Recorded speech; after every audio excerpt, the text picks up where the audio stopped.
आज हमारी लीला थी उसमें हमारे दो चार जो पुराने कलाकार हैं उन्होंने भी अच्छा अभिनय किया। जो छोटे बच्चे हैं जो पहली बार इस मंच पर आ रहे हैं, दूसरी बार इस मंच पर आ रहे हैं, ये जो पुराने कलाकार हैं इनसे बहुत कुछ सीखने को मिल सकता है।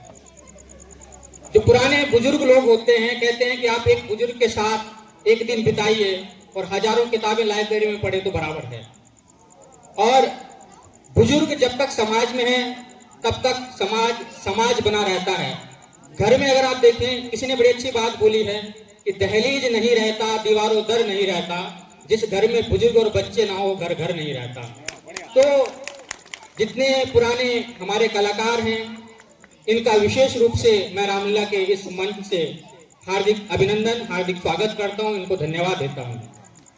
प्रिय दर्शकों, भगवान राम की जो लीला है ये अपने आप में अद्भुत है। अगर हम भगवान राम की कहानी को केवल कल्पना मात्र भी माने तो शायद दुनिया में मुझे नहीं लगता कि बड़ा से बड़ा डायरेक्टर और बड़ा से बड़ा कोई फिल्म का एक्टर भी इस तरह की कल्पना कर पाता। इतनी सुंदर कल्पना हमारे पूर्वजों ने अगर इसको केवल कल्पना भी माने तो इससे अच्छी कल्पना शायद ही कोई कर सकता था। हमारे पास इतनी धन संपत्ति है जो विरासत हमारे पूर्वज छोड़ करके गए हुए हैं, लेकिन हमें उसका महत्व नहीं पता। एक बुढ़िया थी, उसका लड़का बाहर नौकरी करने के लिए चला गया और बुढ़िया को छोड़ दिया। अब बुढ़िया के पास खाने को कुछ नहीं था, बच्चा भी उसको जो उसका बाहर गया था 1 रुपया नहीं भेजता था। तो एक दिन बुढ़िया से किसी ने पूछा कि मैया लड़का कुछ खर्चा वगैरह नहीं भेजता?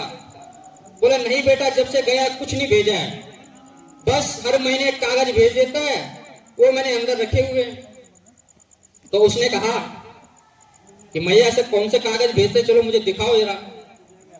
तो अंदर जाकर के जब उसने देखा तो कई कई लाख के चेक वहां पड़े हुए थे। और यही हमारे साथ भी हो रहा है।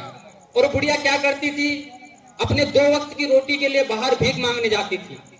हम भी उसी बुढ़िया की तरह गलतफहमी के शिकार हैं। हमारे अंदर अपने घर में इतनी धन संपत्ति पड़ी हुई है, फिर भी हम बाहर जाते हैं। आज अगर आप देखें, कितनी भी पढ़ाई कर लें, कितनी भी हम तरक्की कर लें, लेकिन घूम फिर करके हम सनातन धर्म की ओर ही आएंगे। और आप देखें तो हमारे सनातन में इतना कुछ है सीखने को, जानने को। आज अगर आप देखें तो मेडिकल साइंस ने इतनी तरक्की कर ली, लेकिन दुनिया में सबसे पहले शायद ही किसी ने ये कल्पना की हो, जो हमने अपने यहाँ पर अपने धर्मशास्त्रों में देखा है कि दुनिया की अगर पहली सर्जरी हुई थी तो हमारे यहाँ पर हुई थी, जब भगवान शिव ने गणेश जी का गर्दन जो है उसको काट करके और हाथी की गर्दन उनको चढ़ा दी थी। तो दुनिया की पहली सर्जरी जो हेड ट्रांसप्लांट हुआ था वो हमारे धर्म ग्रंथों के माध्यम से हमारे पूर्वजों ने हमें बताया।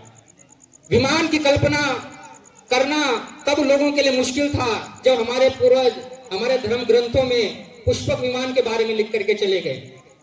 हम दिखाते हैं रामलीला में या रामायण में भी आपने देखा होगा कि राम यहाँ से तीर चला रहा है, रावण वहां से तीर चला रहा है, दोनों के तीर जो है आपस में टकरा रहे हैं और एक दूसरे के तीर को खत्म कर रहे हैं। तो जब हमने इस तरह के नाटक बनाए, जब हमने इस तरीके की बातें की, तो लोगों ने कहा कि ये मूर्ख लोग हैं, तीर भी कभी आपस में टकरा सकते हैं। लेकिन आज हम देखते हैं कि एक देश मिसाइल फेंकता है और दूसरे देश जो है उस अपनी मिसाइल से उसको खत्म कर देता है। तो आज जो भी चीजें हो रही है दुनिया में, हमारे पूर्वज इसकी कल्पना जो है कई हजारों करोड़ों साल पहले करके चले गए। भगवान राम की जो लीला है, अगर आप देखें तो इसमें भी बहुत गूढ़ रहस्य और गूढ़ अर्थ छिपे हुए हैं। अगर बड़े ध्यान से, बारीकी से आप ध्यान दें।